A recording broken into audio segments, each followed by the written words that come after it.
विकृत्यै नमः ॐ विकृत्यै नमः ॐ विद्यायै नमः ॐ सर्वभूतहितप्रदायै नमः ॐ श्रद्धायै नमः ॐ विभूत्यै नमः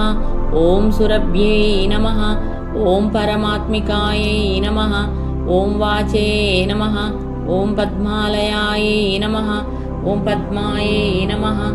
ॐ पद्मसुन्दर्यै नमः ॐ शुच्यै नमः ॐ स्वाहायै नमः ॐ स्वदायै नमः ॐ सुदायै नमः ॐ धन्यायै नमः ॐ हिरण्मयायै नमः ॐ लक्ष्म्यै नमः ॐ नित्यपुष्टायै नमः ॐ विभावर्यै नमः ॐ आदित्यै नमः ॐ दित्यै नमः ॐ दीप्तायै नमः ॐ वसुधारिण्यै नमः ॐ कमलायै नमः ॐ कान्तायै नमः ॐ कामाक्ष्यै नमः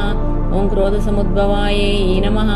ॐ अनुग्रहप्रदायै नमः ॐ बुद्धये नमः ॐ अनगायै नमः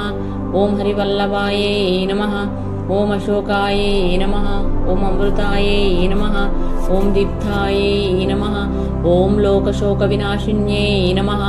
ॐ धर्मनिलयायै नमः ॐ करुणायै नमः ॐ लोकमात्रे नमः ॐ पद्मप्रियायै नमः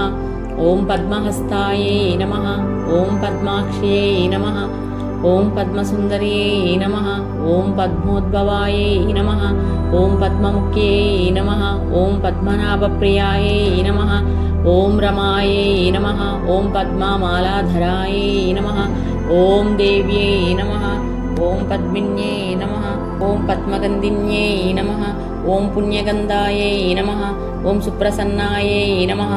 ॐ प्रसादाभिमुख्यै नमः ॐ प्रभायै नमः ॐ चन्द्रवदनायै नमः ॐ चन्द्रसहोदर्यै नमः ॐ चतुर्भुजायै नमः ॐ चन्द्ररूपायै नमः ॐ इन्दिरायै नमः ॐ इन्दुशीतलायै नमः ॐ आह्लादजनन्यै नमः ॐ पुष्टये नमः ॐ शिवायै नमः ॐ शिवकर्यै नमः ॐ सत्यै नमः ॐ विश्वजनन्यै नमः ॐ विमलायै नमः ॐ दारिद्र्यनाशिन्यै नमः ॐ प्रीतपुष्करिण्यै नमः ॐ शान्तायै नमः ॐ शुक्लमाल्याम्बरायै नमः ॐ श्रियै नमः ॐ भास्कर्यै नमः ॐ बिल्वनिलयायै नमः ॐ वरारोहायै नमः ॐ वसुन्धरायै नमः ॐ उदारङ्गायै नमः ॐ यशस्विन्यै नमः ॐ हेममालिन्यै नमः ॐ दहरिण्यै नमः ॐ धनधान्यकर्तये नमः ॐ सिद्धये नमः ॐ श्रणसौम्यायै नमः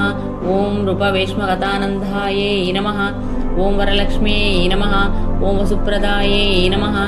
ॐ शुभायै नमः ॐ हिरण्यप्राकारायै नमः ॐ समुद्रराजतनयायै नमः ॐ जयायै नमः ॐ मङ्गलायै नमः ॐ देव्यै नमः ॐ विष्णुवक्षस्थलस्थितायै नमः ॐ विष्णुपत्न्यै नमः ॐ प्रसन्नाक्षायै नमः ॐ नारायणसमाश्रितायै नमः ॐ दारिद्र्यदंसिन्यै नमः ॐ देव्यै नमः ॐ सर्वोपद्रववारिण्यै नमः ॐ नवदुर्गायै नमः ॐ महाकाल्यै नमः ॐ ब्रह्म विष्णुशिवात्मिकायै नमः ॐ त्रिकालज्ञानसम्पन्नायै नमः ॐ भुवनेश्वर्यै नमः। ఇది శ్రీలక్ష్మీ అష్టోత్తర శతనామావళి స్తోత్రం సంపూర్ణం।